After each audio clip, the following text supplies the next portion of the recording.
আগামী 5ই অক্টোবর বিশ্ব শিক্ষক দিবস।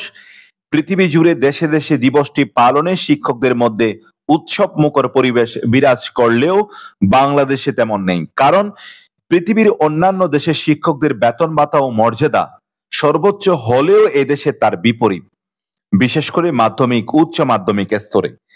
দেশের এই স্তরের 97% শিক্ষা এখনো এমপিইউ অর্থাৎ মান্থলি পে অর্ডার নির্ভর।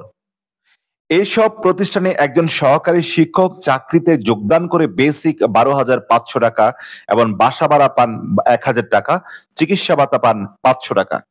যেখান থেকে অবসর কল্যাণে ফান্ডের জন্য 1250 টাকা কেটে রাখা হয়। মাসের শেষে সর্বসার করলে তার অ্যাকাউন্টে ক্রেডিট হয় 12,750 টাকা। একই চিত্র একজন প্রবাসকের ক্ষেত্রেও। তার বেসিক কিছুটা বেশি হলেও বাসা ভাড়া চিকিৎসা ভাতা একই, অর্থাৎ তিনি বেসিক বেতন পান 22,000 টাকা, বাসা ভাড়া 1,000 টাকা, চিকিৎসা ভাতা 500 টাকা। এবং সেখান থেকে অবসর কল্যাণ বাবদ 2,200 টাকা কেটে রাখা হয় এবং সেই হিসাবে তিনি মাস শেষে অ্যাকাউন্টে যে টাকাটা তার ব্যাংক অ্যাকাউন্টে ঢুকে সেটি হচ্ছে 21,300 টাকা। অবশ্যই করোনা পরবর্তী সময়ে নতুন পে স্কেল যেটা আছে সেই পে স্কেল না হওয়ায় সবাইকে স্পেশাল বেনিফিট হিসেবে বেসিকের 5% দেওয়া হচ্ছে। বর্তমানে দ্রব্যমূল্য মুদ্রাস্ফীতির যে বিবেচনা, সেই বিবেচনায় যেখানে 2 থেকে 3 জনের একটি সংসার চালাতে 30,000 টাকার অধিক মাসিক খরচ লাগে, সেখানে 12,750 টাকায় একজন সহকারী শিক্ষক কিভাবে সংসার চালান তা ভাবতেও কষ্ট হয়। এই তো গেল প্রতি মাসের হিসাব। কিন্তু যখন ঈদ কোরবান আসে তখন বোনাসের নামে শিক্ষকদের যা দেয়া হয় তাদের জন্য যেমন অপমানের তেমনি জাতি হিসেবেও সবার জন্য লজ্জার। এই 2 ঈদে শিক্ষকদের বেসিকের 25% বোনাস দেওয়া হয়, অর্থাৎ একজন সহকারী শিক্ষক বোনাস পান 31 থেকে 2500 টাকা এবং একজন প্রবাসক পান 5,500 টাকা। নামমাত্র এইসব বোনাস দিয়ে একজন শিক্ষক তার পরিবারের জন্য কি কিনবেন? ঈদের আনন্দ কি তাদের পরিবারের আসে বা আসে? এটাই সবার কাছে জিজ্ঞাসার বিষয়।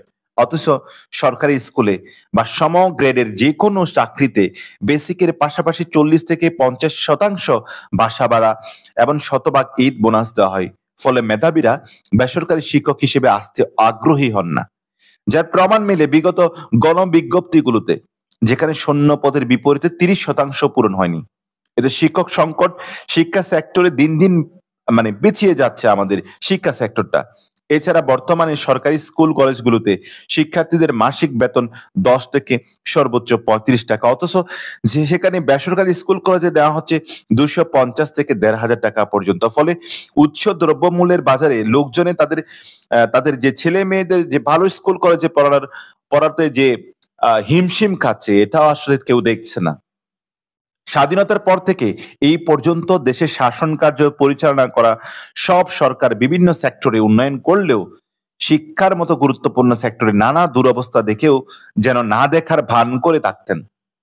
তবে প্রাথমিক শিক্ষা ব্যবস্থা জাতীয়করণ হলেও মাধ্যমিক উচ্চ মাধ্যমিক শিক্ষা সবচেয়ে অবহেলার শিকার হয়েছে। মাদ্রাসা ও কারিগরি শিক্ষার অবস্থা তো আরো শোচনীয়। বিগত সরকারের কিছু মাধ্যমিক উচ্চ মাধ্যমিক শিক্ষা প্রতিষ্ঠান জাতীয়করণ করলেও একটি মাদ্রাসা জাতীয়করণ করা হয়নি। অথচ মাদ্রাসাগুলোতে ধর্মীয় শিক্ষার পাশাপাশি স্কুল কলেজের মতো সাধারণ বিষয়গুলো তো পড়ানো হয়। তারপরেও মাদ্রাসাগুলোকে জাতীয়করণ করতে কোনো এক অদৃশ্য শক্তি বিগত সব সরকারকে প্রবাহিত করেছে। সর্বশেষ গত বছর জুলাই মাসে বেসরকারি শিক্ষকরা শিক্ষা ব্যবস্থা জাতীয়করণের দাবিতে টানা 22 দিন আন্দোলন করেন। ওই সময় তৎকালীন শিক্ষা উপমন্ত্রী মহিবুল হাসান চৌধুরী এবং প্রধানমন্ত্রীর রাজনৈতিক উপদেষ্টা কবির বিন আনোয়ার শিক্ষকদের সাথে বৈঠক করেন এবং সেখানে তারা জাতীয়করণ না হলেও বেতন ভাতা বাড়ানোর আশ্বাস এবং অন্যান্য যে সুযোগ সুবিধা সেটা বিবেচনার জন্য 2টি কমিটি করার ঘোষণা দেন। অথচ এর পরের 1 বছর পার হলেও কোনো কিছুই বাস্তবায়ন করা হয়নি। উল্টো শিক্ষকদের ছুটি কাটছাট করা হয়েছে। এতে শিক্ষক সমাজের মধ্যে ব্যাপক প্রতিক্রিয়া সৃষ্টি হয়েছে। তো আমাদের অন্তর্বর্তীকালীন নতুন সরকারের ক্ষমতা নেওয়ার পর শিক্ষকরা আবার আশায় বুক বেঁধেছেন।